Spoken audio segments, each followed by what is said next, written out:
आपण पाहत आहात SKM news channel. Salman Sayyed सोबत सध्या आम्ही पाथरी शहरातील पाथरी पोलीस स्टेशनमध्ये आमच्या सोबत आहे काही धनगर समाजाचे बांधव.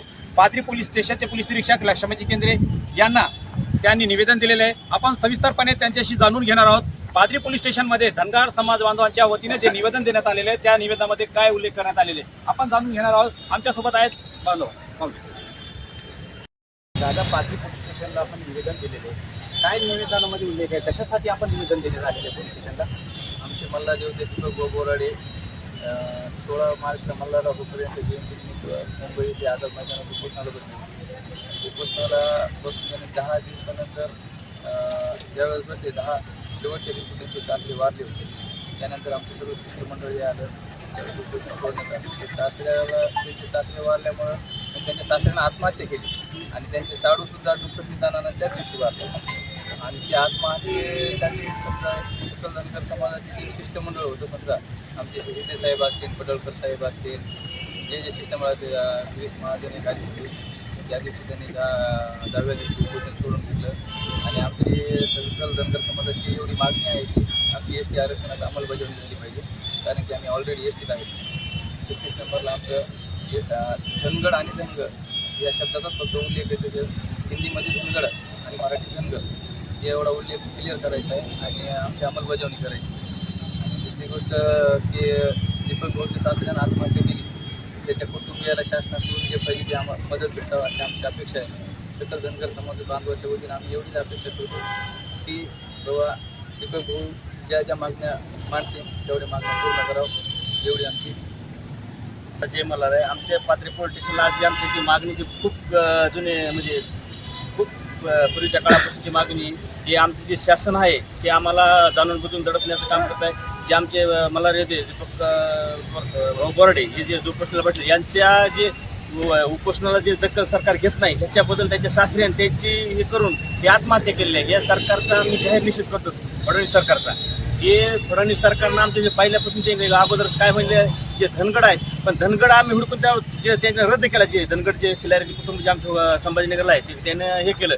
पण ह्या जाणून बुजून जे फडणवीस सरकार आहे यांनी आम्हाला समाजाला म्हणजे आरक्षण न देण्याचं हे ठरवलेलं आहे. पण आम्ही सरकारला एक सांगू, एक इशारा देऊ शकतो धनगर समाजाच्या वतीने. त्यांना आम्ही जसं ह्याच्यात बसवलं सत्तेमध्ये, तर सत्तेच्या आम्ही खाली सुद्धा त्यांना आम्ही काढू शकतो. हे यांनी लक्षात ठेवा आणि लवकरात लवकर आमच्या ट्रेन मार्ग मोकळा करून धनगर समाजाला आरक्षण द्यावं ही आमची सर्व मराठवाड्याच्या आमच्या पाथरी तालुक्याच्या समाजाच्या वतीनं त्यांना विनंती आहे. या संदर्भात आपण निवेदन दिलेले आहे. या संबंधात आम्ही पाथरी पोलीस स्टेशनला तहसीलला आम्ही निवेदन दिलेलं आहे.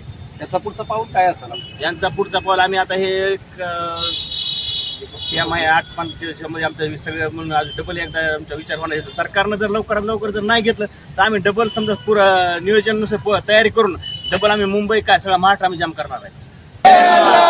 ST आरक्षणाची अंमलबजावणी झालीच पाहिजे. देत नाही, घेतल्याशिवाय कोण म्हणताय देत नाही, घेतल्याशिवाय राहत नाही. एसटी आरक्षणाची अंमलबजावणी झालीच पाहिजे, झालीच पाहिजे. कोण म्हणताय देत नाही, घेतल्याशिवाय राहत नाही. जलकोट जलकोट जय मल्हार. जिल्हे आमचे मल्हार योगी दीपक भाऊ बोराडे हे उपोषणाला बसले होते. त्यांचे सासरे त्यांचा म्हणजे ते नाही आत्महत्या नाही, डायरेक्ट प्रशासनानं खून केलेला आहे. म्हणजे आपल्याला वाटतं त्यांनी आत्महत्या केली नाही, पण प्रशासनाने त्याचा खून केला. हा, प्रशासनानं खून केलेला आहे. हे पूर्ण प्रशासनावर सरकार हे जिम्मेदार आहे. त्या फसवणूक सरकारनं आम्हाला फसवलेलं आहे. हे आरक्षणासाठी आमची मल्हार योगी दीपक भाऊ बोराडे हे डबल आम्ही ताकदीनं मोठा संघर्ष करून तिथं बसणार आहोत. मेंढ्या शेळ्या कुत्रे सगळे घेऊन जाणार आहोत आम्ही मुंबईला डबल जाम करू. आझाद मैदान हे काय सगळं मुंबई पुरी जाम करणार आहोत आम्ही. जलकोट जलकोट याची अंमलबजावणी झालीच पाहिजे, झालीच पाहिजे. कोण म्हणताय देत नाही, घेतल्याशिवाय राहत नाही. सरकारचं करायचं काय? खाली उलटं वर पाय. आमचं मल्हारराव होळकरांच्या जयंतीच्या दिवशी 16 मार्चला आमचे संघर्ष होते. दीपक भाऊ बोराडे यांनी मुंबईला आझाद मैदानात आमच्या उपोषणासाठी आमरण उपोषणाला बसले होते. आणि दीपक भाऊनं सांगितलं होतं की बाबा ह्या आझाद मैदानातून एक तर माझी डेड बॉडी जाईन, नाही तर आमचा समजा विजय उत्सव आम्ही आनंद साजरा करूत म्हणले होते. पण ह्या सरकारनं दखल न घेतल्यामुळं, कारण आपला देश डॉक्टर बाबासाहेब आंबेडकरांनी लिहिलेल्या संविधानावर चालतो आणि त्या संविधानात डॉक्टर बाबासाहेब आंबेडकरांनी 342व्या कलमात आरक्षणाच्या सूचीमध्ये 36 नंबरला धनगर समाजाला एसटीचं आरक्षण दिलेलं आहे. पण आमच्या समाजाची मागणी 70 वर्षापासून BK कोकरे साहेबापासून जो आमचा लढा चालू आहे तेव्हापासून आमची मागणी की जे आम्हाला डॉक्टर बाबासाहेब आंबेडकरांनी घटनेत आरक्षण दिलेलं आहे त्याची अंमलबजावणी करावी म्हणून आमची मागणी आहे. पण सरकार आजपर्यंत सरकारनं आम्हाला आमच्या हक्कापासून वंचित ठेवण्याचं काम इथल्या सत्ताधाऱ्याने केलेलं आहे. कारण याच्या अगोदर काँग्रेसचं सरकार होतं, काँग्रेसच्या सरकारनं बी आम्हाला न्याय दिलेला नाही. आणि त्याच्यानंतर 2014 मध्ये जे चालू रनिंग मुख्यमंत्री साहेबांना आम्हाला शब्द दिला होता किंवा आम्हाला एक वेळेस निवडून द्या, आम्ही पहिल्या कॅबिनेटमध्ये तुमच्या आरक्षणाचा प्रश्न आम्ही सोडवूत म्हणून. पण 14 वर्ष झालं, 12 वर्ष होऊन गेली, पण ह्या बी मुख्यमंत्री साहेबांना आमचा आरक्षणाचा प्रश्न अजून मार्गी लावलेला नाही. आणि आमचा लढा लोकशाहीच्या मार्गानं चालू आहे. दीपक भाऊ उपोषणाला बसून जवळजवळ 10 दिवस झाले होते. सरकार लक्ष बी देत नाही आणि न्याय बी करीत नाही. हे दीपक भाऊ बोराडे यांच्या सासऱ्यांना सहन न झाल्यामुळं त्यानं त्याच्या जावाई म्हणजे दीपक भाऊ बोराडे आमचे संघर्ष होते यांची खालावलेली प्रकृती पाहून त्यानं आत्महत्या केली. ही आत्महत्या नसून या व्यवस्थेनं न लक्ष दिल्यामुळं आमच्या एका माणसाचा व्यवस्थेनं खून केल्यावर झालेला आहे. आणि त्यानं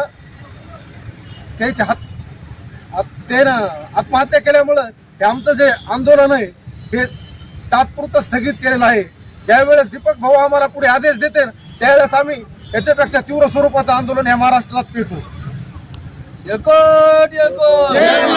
दीपक भाऊ तुम आगे बढ़ो, हम तुम्हारे साथ हैं. रामराव पाटलाच्या कुटुंबियांना मदत झालीच पाहिजे. रामराव पाटलाच्या कुटुंबियांना मदत झालीच पाहिजे. एसटी आरक्षण मिळावं यासाठी मल्हारी होते दीपकभाऊ बोराडे. त्यांनी मुंबईच्या आझाद मैदानावरती उपोषण सुरू केलं होतं. त्यांच्या उपोषण दरम्यान त्यांच्या सासऱ्यांनी आत्महत्या केली. या बांधवांचं असं म्हणणं आहे की त्यांनी जी आत्महत्या केली आत्महत्या नसून शासनानं त्यांचा खून केलेला आहे. शासनावर यांनी त्याचा आरोप करत शासनावर याची जिम्मेदारी सोपवली. धनगर समाज बांधवांचं म्हणणं आहे जोपर्यंत त्यांच्या एसटी आरक्षणाच्या मागण्या पूर्ण होत नाही तोपर्यंत त्यांचा लढा चालूच राहणार आहे. याचा पुढचा पाऊल आझाद मैदान मुंबई येथे ते करणार असल्याची आज ह्या धनगर समाज बांधवांनी सांगितलेले आहे. यासोबतच आपण पाहतात SKF न्यूज सलमान सय्यद सोबत पाथरी.